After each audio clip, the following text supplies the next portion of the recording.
Hi guys, welcome back to Entrepreneurship Encyclopedia. இன்னைக்கு வந்து பாத்தீங்கன்னா ஸ்வெட் ஈக்விட்டி. வாவ். ஈக்விட்டி பத்தி பார்த்துட்டு இருக்கோம். இந்த ஈக்விட்டில டிஃபரண்ட் டைப்ஸ் இருக்கு. ஒருத்தர் காசு கொடுக்குறாரு, ஏஞ்சல் இன்வெஸ்டர்னு வராரு, ஒருத்தர் இன்வெஸ்டர்னு வராரு. அவங்க வந்ததுக்கு அப்புறம் கம்பெனில ஷேர் வாங்கிட்டு போறாங்க. ஸ்வெட் ஈக்விட்டி வேர்த்து போறது அடி போட்டா காசு கொடுப்பாங்களானா கிடையாது.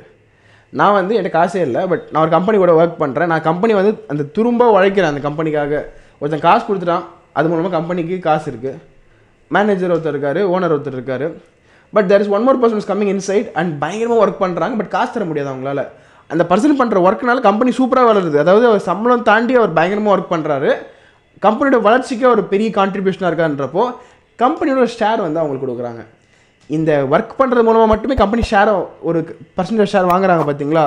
இது வந்து அவங்க பண்ணுற லேபர்னால், அவங்க பண்ணுற எஃபர்ட்னால வர ஈக்விட்டி. ஸோ இதோட பேர் வந்து பார்த்தீங்கன்னா ஸ்வெட் ஈக்விட்டின்னு சொல்கிறாங்க. ரொம்ப இன்ட்ரெஸ்டிங்கான ஈக்விட்டி இது.